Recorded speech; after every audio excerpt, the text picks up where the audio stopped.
कैसे हैं आप सब। आशा करती हूँ आप सब अच्छे होंगे, स्वस्थ होंगे। स्वागत है आपका इस कक्षा में। आइए आज हम पढ़ते हैं हिंदी का पाठ 4 गंगदत्त की भूल। प्रस्तुत पाठ में ये बताया गया है कि हमें स्वार्थी लोगों से बचकर रहना चाहिए। एक समय की बात है, एक कुएं में मेंढकों का राजा गंगदत्त रहता था।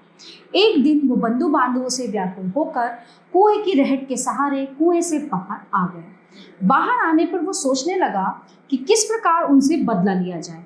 वो सोच ही रहा था, उसी समय उसने प्रियदर्शन नामक एक कृष्ण सर्प को बिल में घुसते हुए देखा। उसे देखकर वो सोचने लगा कि क्यों ना इस कृष्ण सर्प को कुएं में ले जाकर उससे अपने उन शत्रुओं का विनाश ही करवा दूं। कहा भी गया है कि बलवान शत्रु के साथ किसी बलवान को ही भिड़ाकर उसका नाश किया जा सकता है। इस प्रकार करने से अपना कार्य भी सिद्ध हो जाता है और किसी प्रकार का कष्ट भी नहीं होता। गंगदत्त सोच रहा था कि पैर में पड़ गड़े कांटे को किसी दूसरे कांटे से ही निकाला जा सकता है, उसी प्रकार अपने सबल उग्र शत्रु को किसी उग्र और सबल के साथ भिड़ाकर ही बुद्धिमान व्यक्ति को उसका उन्मूलन करना चाहिए। ये सोचकर वह उस सर्प के बिल के समीप जाकर उसे बुलाने लगा। उसकी आवाज सुनकर प्रियदर्शन ने अनुभव किया कि वो प्राणी तो उसकी जाति का है नहीं, किंतु सर्प के अतिरिक्त इस लोक में मेरा किसी अन्य से परिचय भी नहीं है। तब बाहर जाने से पहले मुझे ये जान लेना चाहिए कि ये बुलाने वाला है कौन, क्योंकि जिस प्राणी के स्वभाव, कुल और निवास का पता ना हो, उसके साथ संपर्क स्थापित करने का प्रयास कम ही करना चाहिए। इस प्रकार की बात विचार कर सर्प ने उससे पूछा, तुम कौन हो? मैं मेंढकों का राजा गंगदत्त हूँ, आपसे मैत्री करने के लिए आया। प्रियदर्शन कहने लगा, ये कैसे हो सकता है? तृण भी क्या अग्नि के साथ मित्रता कर सकता है? कहा भी गया है कि जो जीव जिस जीव का वध होता है वह कभी स्वप्न में भी उसके पास नहीं जाता। तुम ये व्यर्थ की बात क्यों कर रहे हो? गंगदत्त कहने लगा, आप कहते तो ठीक ही हैं, आप हमारे स्वाभाविक शत्रु हैं, किंतु इस समय मैं किसी अन्य शत्रु के तिरस्कार से शुद्ध होकर आपकी शरण में आया। कहा भी गया है कि सर्वनाश की स्थिति में अथवा अपने प्राणों के विनाश काल में मनुष्य को चाहिए कि वो आवश्यकता अनुसार शत्रु की अधीनता स्वीकार करके भी अपने प्राण और धन की रक्षा करे। सर्प ने पूछा, बताओ किसने किया है तुम्हारा अपमान? तो मेंढक बोला, और किसी ने नहीं, मेरे अपनों ने ही मेरा अपमान किया। तुम रहते कहाँ हो? किसी बावड़ी में, किसी कूप में, किसी सरोवर में अथवा किसी झील में? मैं एक कुएं में रहता हूँ। देखो, हमारे पैर तो होते ही नहीं है, इसलिए मैं कुएं में प्रविष्ट नहीं हो सकता, और यदि किसी प्रकार वहां प्रविष्ट हो भी गया तो वहां मेरे रहने के लिए कोई स्थान नहीं होगा। अतः यहाँ तुम्हारा मनोरथ सिद्ध नहीं होगा। अच्छा, यही होगा कि तुम यहाँ से चले जाओ। किसी ने ठीक ही कहा है कि ऐश्वर्य को चाहने वाले व्यक्ति को चाहिए कि वो उसी वस्तु को खाए जो उसके उदर में पहुंचकर पच जाए तथा परिणाम में हितकारक भी हो। ये सुनकर मेंढक बोला, महाशय आप चले तो आइए, मैं बड़ी सरलता से उस कूप में आपको प्रविष्ट करा दूंगा। वहां जल के छोर में एक रमणीय कोटर भी है, उसमें रहकर आप अनायास ही अपना पेट भर सकेंगे। उसकी बात सुनकर सर्प सोचने लगा कि वह वृद्ध हो चला है, कभी संयोग से ही कोई चूहा उसके मुंह में फंस पाता है। इस कुलांगार ने मेरी जीविका का बड़ा ही सुखकर उपाय बताया है, मुझे वहां चले जाना चाहिए। किसी ने ठीक ही कहा है कि जिस व्यक्ति की शक्ति क्षीण हो चुकी हो और उसका कोई सहायक भी ना हो, तो उस व्यक्ति को चाहिए कि वो अपनी जीविका के लिए अत्यंत सुखप्रद और सरलतम उपाय का ही चयन करे, यही बुद्धिमता। ये विचार कर उसने गंगदत्त से कहा, ठीक है, तुम आगे आगे चलो, मैं तुम्हारे पीछे आता हूँ। ये सुनकर गंगदत्त कहने लगा, ठीक है, चलते हैं, मैं आपको बड़े सुख से वहां ले जाऊंगा, वहां रहने के लिए रम्य स्थान भी दूंगा और नित्य के भोजन का भी खुलकर प्रबंध होगा, किंतु मेरा एक आग्रह मानना होगा। वो क्या? वो ये है कि आपको मेरे परिवार वालों की रक्षा करनी होगी। मैं जिन जिनको आपको कहूंगा केवल उन्हें ही मानकर खाना होगा। सर्प बोला, तुम इस समय मेरे मित्र हो चुके हो, अतः तुम्हें मुझसे भयभीत नहीं होना चाहिए। मैं तुम्हारे कहे अनुसार ही मेंढकों को मारकर खाऊंगा, तो अब बिल से बाहर आ जाओ।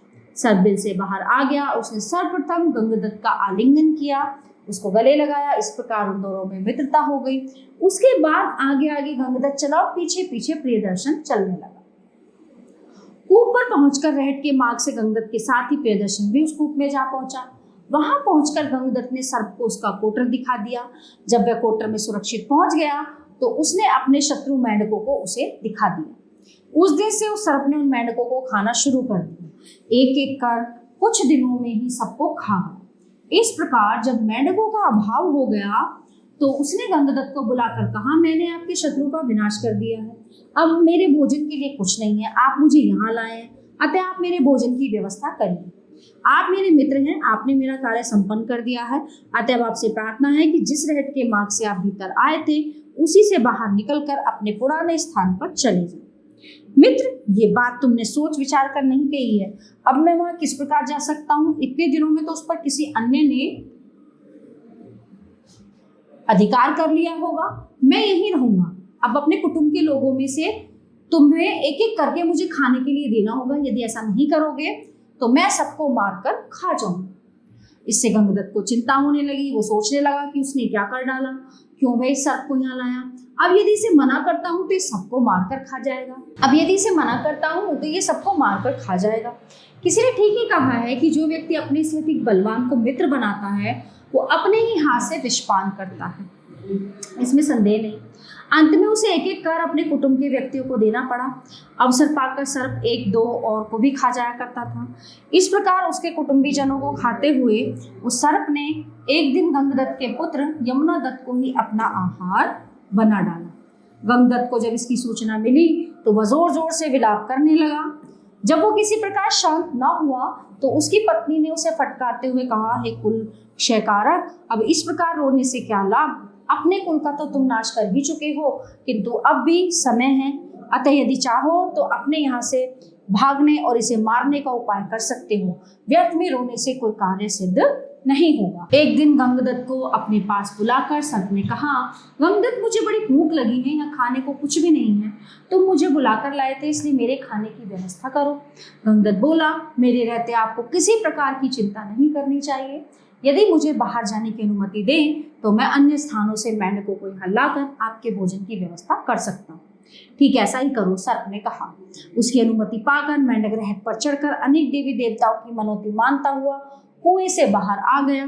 प्रियदर्शन उसके लौटने की आशा में वहीं उसकी प्रतीक्षा करता रहा।